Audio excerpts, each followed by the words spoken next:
Now, speaking of the Trey Lance situation, because this is a very real byproduct of what happened yesterday.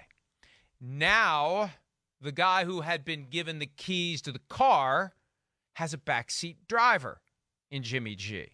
Now, if Trey Lance struggles, he doesn't have to worry about getting benched for Nate Sudfeld. But what he does have to worry about, next mistake could be last mistake. Yeah. Just looking over your shoulder just a little bit. That's all it takes. I remember Ron Jaworski explaining this years ago on ESPN. When you have somebody looking over your shoulder as a backup quarterback and you're the starter, you grip the ball a little bit more tightly. You stare down, receive. I don't want to make a mistake here. I don't want to make a mistake. You don't play as freely and loosely as you could because you're thinking, there may be a shelf life on me now. Is Trey Lance going to think that? That's a good question. I mean, that is the $1 million question. I've seen it go both ways. Sometimes guys can thrive with that guy kind of, looking over their back a little bit, but more times or not, I feel like it's a guy that has already established himself. I mean, like you take Joe Montana and it's like, okay, he's won 2 Super Bowls. He can deal with the pressure of Steve Young breathing down his neck. Brady had to deal with Garoppolo a little early on, right? Damn, they brought this guy in to replace me. But he had already shown enough merit and clutchness and other to where he could overcome it. Again, this is going to be an interesting one. And it was the red-hot poker on his ass, as you always say. Exactly Just right. like Jordan Love. Right. That's the thing. That's the key. And this is the initial pressure cooker moment for Trey Lance. Yeah. And I think that this is why the 49ers should be fine with the possibility that he's going to crumble under the weight of having Jimmy Garoppolo there. Because if you can't deal with that, you're never going to deal with the pressure of a key postseason game or a Super Bowl.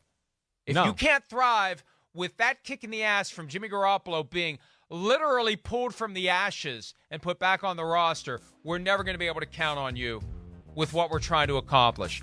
Because you're either going to look at this as a challenge and rise to the occasion, or you're going to fall apart. And if you're going to fall apart, go ahead and do it so we'll know. Yeah, I know. This is why some teams don't ever have that talented backup quarterback, because it can go either way, and they want to set it up to where they can get their confidence and not have to worry about it. But again, there can be positives too. I to speak from my own experience in year 2 of my NFL career, it's 2 years after the Bucs have won the Super Bowl. Brad Johnson's a starter. So I had a guy in my vision to go, I want to beat him every day. I want to beat him every day. And at the same time, I had a guy in Brian Greasy behind me where I was going, I got to stay on my game because this dude's right here. He's on his game every day. And it did help me rise to the challenge. And then, I was fortunate to where they benched Brad and I got to play and I got hurt. So Greasy got to come in there. But, I felt like in my case, it upped my game. I had to I got to be on it all the time. Here we go. Let's go. They're breathing down my neck and I got this crazy Gruden, MFing me all the time too. So I better be on my game. So there it can be that way as well. But again, we've seen others that, don't prefer that. And I'll be interested here. I think this is part of the reason when you've heard Shanahan and Lynch talk about Trey Lance, I think it goes beyond what they thought physically potential he has as far as a player. I hear that you've heard Kyle talk about his mentality, and he think he has all the right things in that department to be the big-time quarterback. Well, all right, we're going to see. This is adversity for the first time in really probably his athletic life, because he's been pretty special athlete no matter where he is. But different, too, because I go, adversity for a guy, 3 first-round picks, the number 3 pick, and not the most natural thrower in the world, and really didn't play that much college football to lean on either, to where you just go, oh, well, he's been in these situations and had to deal with somebody breathing down his neck before. No, he really didn't. And again, he hasn't even had it, like we always talked about, he never really dealt with a 2-minute drill in college. So there's some things here that we're going to get answered to see how he handles pressure on a day-to-day basis. Because today, when Jimmy G walks into the locker room, it's going to make Trey Lance feel bad. It is. I've been in this situation. Especially when he sees George Kittle, right? And what up, Jimmy? What up, Jimmy? Oh, Jimmy's back.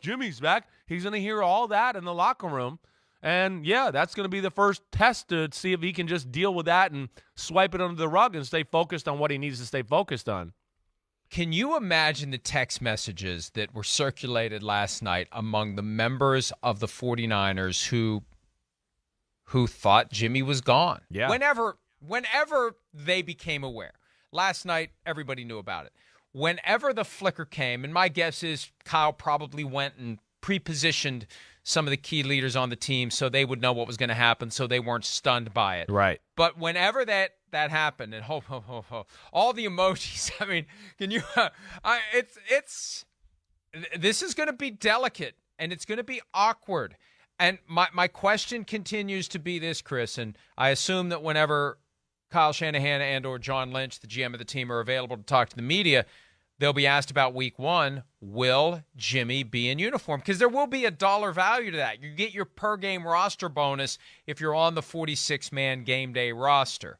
So is this truly saving Jimmy G for a rainy day that hasn't come yet? And, he's practicing, but we're not going to put him on the game day roster yet? Or is it Jimmy Garoppolo is number 2 on the depth chart? And for what they're paying him, how could you not make him number 2 on the depth chart? That's right. And make him available for every game. That's right. If you are concerned about durability and or ineffectiveness, why would you not have him there? You could have him there ready to go, and that win that you finagle when he replaces Trey Lance could be the difference between playoffs and not playoffs. 100%. We saw how narrow their margin was last year. These are very, very razor-thin opportunities. One game, not just in January. The games in September, October, November, December set the stage for where you are when it comes down the stretch. You flip one of those games the other way from September or October, you're in the playoffs or not. And I think he's going to be there. Oh, I do think too. That now that they've accepted him back, right, he'll be wearing number 10. He'll be on the sideline, and Trey Lance is going to have to deal with that. And if he can't, I think what this is putting the Trey Lance development into overdrive. Trey, it's time. You got to do it. You had your red shirt year. You've got to do it. And if you don't, we have to do what's in the best interest of the team. That's right. If you don't do it, then we're going to redshirt you again, and it's going to be till next year. And we'll hopefully develop and it works out better that way. Yeah, but I'm with you, and I would be shocked. I mean, I would think that he is going to be in uniform, Jimmy G, and he'll be getting the number 2 reps today in practice, and he'll probably even get a few reps with the ones just because, gosh, he hasn't got out there and practiced a whole lot, so they're going to want to probably catch him up a little bit.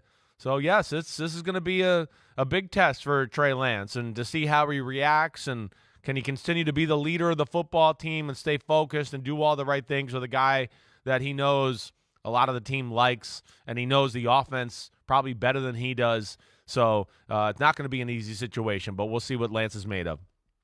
And I can't rule it out. I think it's incredibly remote.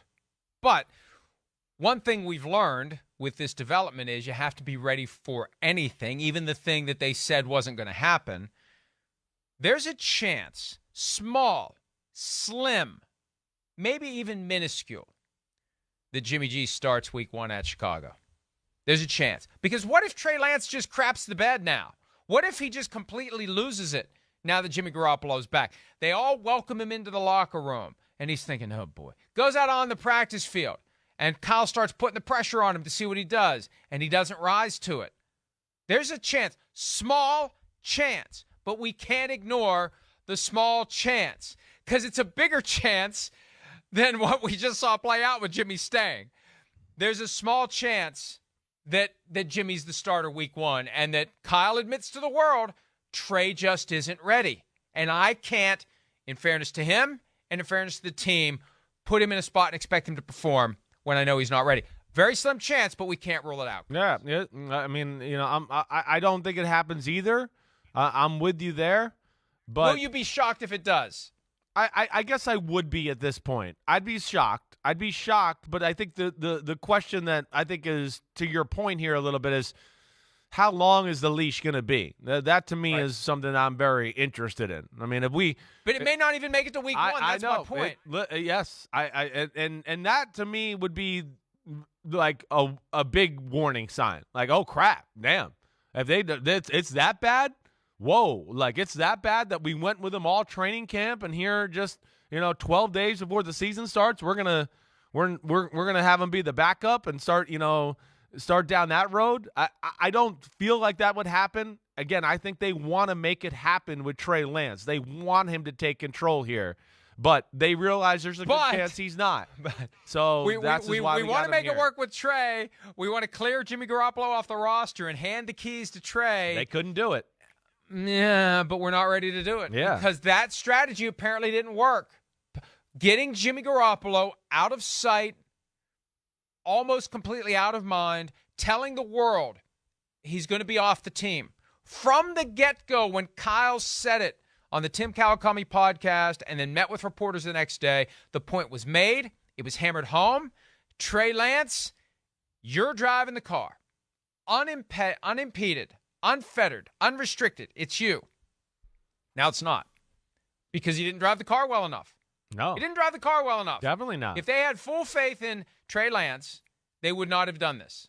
They wouldn't have done it. No way. So, exactly right. That's the point. There's no way they wanted to do this. And if Trey Lance was kicking butt in practice in the preseason on an everyday basis, there's no way Jimmy Garoppolo would be back. No way. But that's not the case. And I think that's why we were saying earlier on, it says it all. The fact that they made this move, and like you said, they literally said, this guy won't be here, and now he's here, says it all. For the guy that's, the golden child for the 49ers organization right now, that they all want to make it work and justify everything they did there. So, I think it speaks volumes to where they're at in this situation, and they got some work to do as far as getting him ready. And this is one of the reasons why I relish the opportunity to have the back and forth with you where there really isn't any restriction on how long we talk about it. No one has told us we need to go to break or anything like that yet. But we reviewed all of the stuff that we knew about. We talked it through, and I think we ultimately arrived at a point. And this is one of those things where, something really weird happened yesterday for the 49ers and Jimmy Garoppolo, and you need to sleep on it. You need to think about it. You need to talk it through. But I think we've arrived at a very important point here. The leash is short now. And they have essentially told the world they don't have the level of confidence in Trey Lance that they thought they did. Right. And the door is open for Jimmy Garoppolo to return to the field for the San Francisco 49ers. And there are some chapters left in this book, and it's getting good or bad, depending upon your perspective and your point of view and your interest in all of this. But it's the next week and a half is going to be very interesting, and in 12 days from now when the 49ers go to Chicago. And isn't Jimmy G from Illinois? Yeah. Played at one of the directional Illinois schools. Eastern Illinois. I know. Doors fascinating. Not wide open. Yeah. Door's not wide open, but a door that had been slammed shut and barricaded, he's now walking through it. That's right. It's cracked open for sure. I mean, and it's, it's shocking. It is. I was going to say something else to it, and I kind of forgot what I was going to say there. But, yeah, I agree with you in that it definitely seems like the leash is a little shorter now, for sure. And he's been put on notice, and we'll see where it goes. But it's this is what I wanted to say. What makes it more fascinating is it's again, arguably, we're talking about this in the quarterback position on the team that I would go, if we just plug in, like, the top 12 quarterbacks, 14 quarterbacks in the game, I'd go, they're going to the Super Bowl. They're going to the Super Bowl. That's how good the 49ers are, in my opinion. But they don't have that guy, and they're hoping that Trey can make that jump and be in that range somewhere. So that's where it's amazing, too, that we're talking about one of the best teams in football, and there's a quarterback situation that they got to deal with. Here's what they now have. They have a guy who's QB1 who is completely unknown. And they have a QB2 who's a fringe top 20 guy.